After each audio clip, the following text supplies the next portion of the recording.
Konnichiwa, what are you doing in Japan, American boy? My band is here on tour.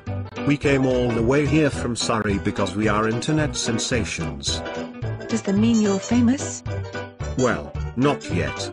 But I've been working with Carthage Media on viral marketing campaigns and getting more mainstream media placement, so hopefully that will change.